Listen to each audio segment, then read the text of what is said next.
জঙ্গিপুর বিধানসভা তৃণমূল কংগ্রেসের উদ্যোগে সংহতি যাত্রা উপস্থিত ছিলেন জঙ্গিপুর সাংগঠনিক জেলা তৃণমূল কংগ্রেসের সভাপতি তথা সাংসদ মাননীয় খলিলুর রহমান মহাশয়, জঙ্গিপুর বিধানসভার বিধায়ক জাকির হোসেন মহাশয়, জঙ্গিপুর পৌরসভার পৌরপিতা মফিজুল ইসলাম মহাশয় সহ জেলা ও ব্লক নেতৃত্ব। জঙ্গিপুর থেকে তরিকুল শেখের রিপোর্ট, জঙ্গিপুর টিভি। কাছে বা গুণীজনদের কাছ থেকে শুনে সেটা আমরা মানুষের কাছে তুলে ধরছি। বিষয়বস্তু হচ্ছে এই যে মানে আগামীতে যে ইলেকশন, সেই ইলেকশনকে লক্ষ্য রেখে যে আজকে ধর্মের নামে রাজনীতি, কিন্তু আমরা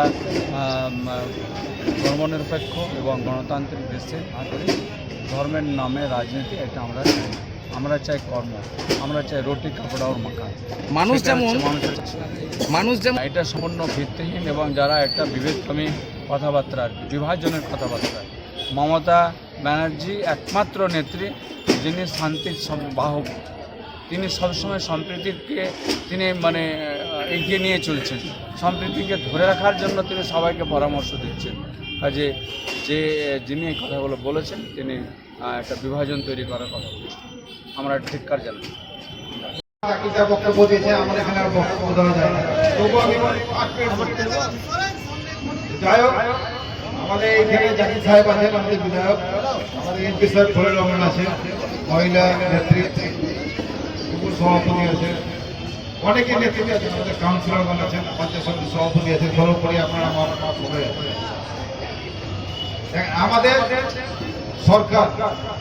আমাদের সরকার সবসময় মানবিক সরকার। 2021 সালে যখন ভোট করেছিলেন তখন বলেছিলেন সবারই বাড়ি বাড়ি আমি যা পৌঁছব, কিন্তু দেখেন তৃতীয়বার যখন গদিতে বসলেন সবাই কিন্তু সব বাড়িতে লক্ষ্মী ভান্ডার হয়েছে, শুধু তৃণমূলের বাড়িতে হয়নি, সব বাড়িতেই হয়েছে। যারা তৃণমূল করেন, যারা বিজেপি করেন, যারা সিপিএম করেন, যারা কংগ্রেস করেন, সবাই কিন্তু লক্ষ্মী ভান্ডার পেয়েছে। কেউ আমাদের সরকার সব সময় চাইবে যাতে সব ধর্মের মানুষকে নিয়ে আমি চলব। আজকে আপনারা দেখেছেন 2021 সালে বিজেপি দিল্লি থেকে কলকাতা প্রতিদিন যাওয়া আসা করেছে, তারপরও তার আগে কিন্তু আমাদের দিদি হোল্ড আউট করেছে। আমাদের দেশের মানুষ বিজেপি চাইনি। আমাদের জঙ্গিপুর ঐতিহাসিক একটা দেশ, ঐতিহাসিক শহর, সেই শহরে কোনো সাম্প্রদায়িক ঘটনা হয়নি। ছোটখাটো একটা ঘটনা ঘটেছে, সেটা কিন্তু প্রশাসন আমরা বসে সেটা মিউচুয়াল করেছি, মিটিয়ে দিয়েছি। আমরা কোনোদিন সংস্কৃতিকে ভুলাবেন না, আপনারা গুজরাটের কালচারকে নিয়ে আসবেন না, আপনারা নিয়ে আসুন বাঙালি কালচারকে, বাংলাকে যেন আগামী দিনে বাংলার রূপে দেখতে পাওয়া যায়। একটু আগে বলল বাংলা রবীন্দ্রনাথ ঠাকুরের, নজরুলের, স্বামী বিবেকানন্দ কি বলেছে জানেন? ঈশ্বর খেতে দেয় না, খাবার তৈরি করে খেতে হয়। ঈশ্বর তোমাকে যে স্বর্গে নিয়ে যাবে এখানে কোথায় লেখা আছে? তোমাকে সেই সঠিক কাজ করলে তোমাকে ঈশ্বর স্বর্গে নিয়ে যাবে। আমি শুধু রাম রাম করে গেলাম, সব সময় মানুষের কিছু বললাম না, তাহলে আপনাদেরকে কোনদিন স্বর্গ লাভ করবেন না। আমরাও আজ রামের প্রতিষ্ঠা দিবস, আমরাও খুশি, আমরা রামের জন্য ভালো হয়। রাম যেভাবে দেশ চালিয়েছে, যেভাবে রাজ্য চালিয়েছে, সেইভাবে যদি চালায় আমরাও খুশি, তাদেরকে আমরা ধন্যবাদ জানাচ্ছি। কিন্তু রামের উল্টো করলে তাদেরকে আমরা ঘৃণা করবো, আমরা কিন্তু ঘৃণা করবো।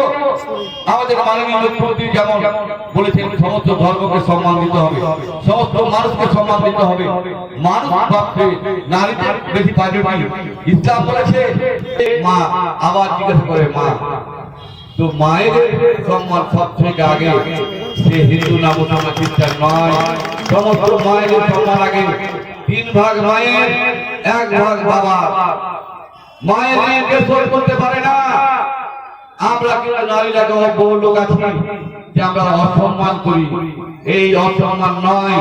নারীরা আমাদের মা, আমাদের বোন, আমাদের মেয়ে, আমাদের সমস্ত কিছু নারীরাই।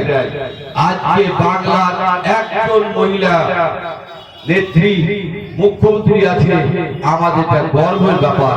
আমাদের মা মমতা বন্দ্যোপাধ্যায়, তাকে কেন হ্যারাস করা হচ্ছে? উনি একজন মহিলা, তাকে হ্যারাস করা হচ্ছে। আপনারা সব এক হবেন না? এখন আপনারা বাংলার প্রতি এক হন। আমরা সবসময় চাইবো বাংলাকে এক করার জন্য। আমরা সবসময় মানুষের সঙ্গে কাজ করার চেষ্টা করবো, উন্নয়নের কাজ করার চেষ্টা করবো, আমরা মানুষের পাশে দাঁড়াবার কাজ করবো, আমরা মানুষকে